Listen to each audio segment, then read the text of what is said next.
So, Tuna, tell me, what is this interface about and why did you choose this topic? Well, there's a strong contrast between the neoliberal practices and the principles of public interest that we teach in planning schools today. I think that this contrast reflects very much to the gap between planning education and planning practice. So students, as soon as they graduate from planning schools, they feel this gap and they develop certain mechanisms, coping mechanisms to deal with it. How does it make them feel?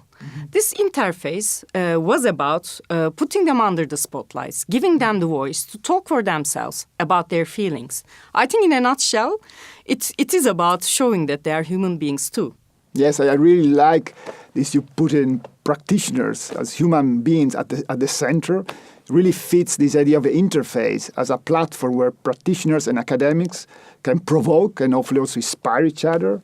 Also, like you choosing this particular kind of practitioners, these people that against all odds, amidst all sort of constraints, try and pursue quite a radical agenda. So I'm also very curious in how did they respond to your inquiries? Very enthusiastically. They were 7 planners, practitioners from different corners of the world. They were extremely happy to be asked.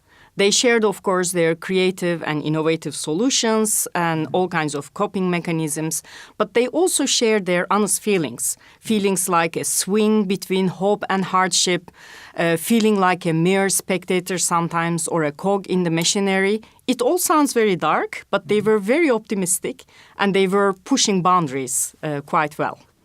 Yeah, and what did you learn about planning education? What was the message this practitioner gave us as planning educators?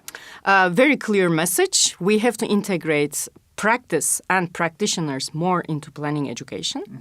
But I think more important than that, we have to be honest with our students. We have to tell them the truth that the reality may be ugly and sometimes scary. So they don't only have to be creative and innovative, but they have to be flexible and even proactive at times.